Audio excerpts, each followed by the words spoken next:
BNP chairperson Begum Khaleda জিয়ার স্বাস্থ্যের খোঁজ নিতে রাজধানীর এভারকেয়ার হাসপাতালে গিয়েছিলেন প্রধান উপদেষ্টা অধ্যাপক ডক্টর মোহাম্মদ ইউনূস। সন্ধ্যায় হাসপাতালে পৌঁছালে তাকে স্বাগত জানান বিএনপি মহাসচিব মির্জা ফখরুল ইসলাম আলমগীর।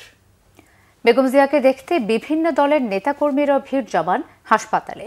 এই দিনও হাসপাতালের বাইরে সাধারণ মানুষের দোয়ায় সিক্ত হন বেগম খালেদা জিয়া।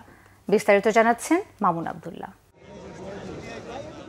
বিএনপি চেয়ারপারসন বেগম খালেদা জিয়ার স্বাস্থ্যের খোঁজ খবর নিতে সন্ধ্যায় রাজধানীর এভারকেয়ার হাসপাতালে যান প্রধান উপদেষ্টা অধ্যাপক ডক্টর মোহাম্মদ ইউনূস। সন্ধ্যা 7টা 7 প্রধান উপদেষ্টা হাসপাতালে পৌঁছালে তাকে স্বাগত জানান বিএনপি মহাসচিব মির্জা ফখরুল ইসলাম আলমগীর। এ সময় প্রধান উপদেষ্টার সাথে ছিলেন জাতীয় নিরাপত্তা উপদেষ্টা খলিলুর রহমান। পরে প্রধান উপদেষ্টাকে বেগম খালেদা জিয়ার কাছে নিয়ে যান বিএনপি মহাসচিব। এ সময় সরকারের পক্ষ থেকে সব ধরনের সহযোগিতার আশ্বাস পুনর্ব্যক্ত করেন প্রধান উপদেষ্টা। উপস্থিত ছিলেন বেগম জিয়ার চিকিৎসক অধ্যাপক ডাক্তার শাহাবুদ্দিন তালুকদার ও অধ্যাপক ডাক্তার AJM জাহিদ হোসেন সহ মেডিকেল টিম। এদিকে বেগম খালেদা জিয়ার চিকিৎসা সহায়তায় যুক্তরাজ্য থেকে বিশেষজ্ঞ চিকিৎসক ডাক্তার রিচার্ড বিলি সকালে এভারকেয়ারে পৌঁছান। বেগম খালেদা জিয়াকে দেখতে হাসপাতালে যান চরমোনাই পীর মুফতি ফয়জুল করিম। বলেন, দেশের গণতন্ত্র রক্ষায় খালেদা জিয়ার ভূমিকা অনস্বীকার্য।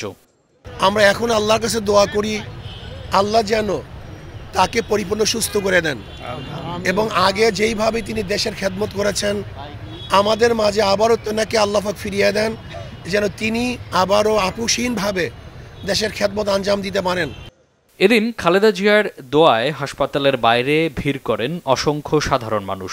আমরা ম্যাডামের অবস্থা জানার জন্য প্রতিদিন এখানে আসি এবং এখানে এসেই আমাদের কর্মীদেরকে আমরা জানাই আমাদের ফেসবুকের মাধ্যমে, লাইভের মাধ্যমে।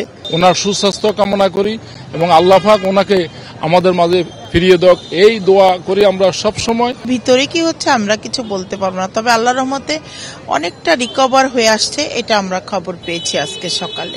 আমরা পারি না সারাক্ষণই এখানে থাকার জন্য কন্টিনিউ, তা ওনার জন্য কিছু করতে পারতেছি না, অন্তত দোয়া এমনকি একটু সময় এখানে দিতে পারতাছি, এটাই নিজের কাছে একটু ভালো লাগায়। আমি বিশ্বাস করি আল্লাহ পাক যার হাত পছন্দ হয় তার হাতের ওসিলায় আল্লাহ পাক বেগম খালেদা জিয়াকে সুস্থভাবে ফিরিয়ে দেবেন।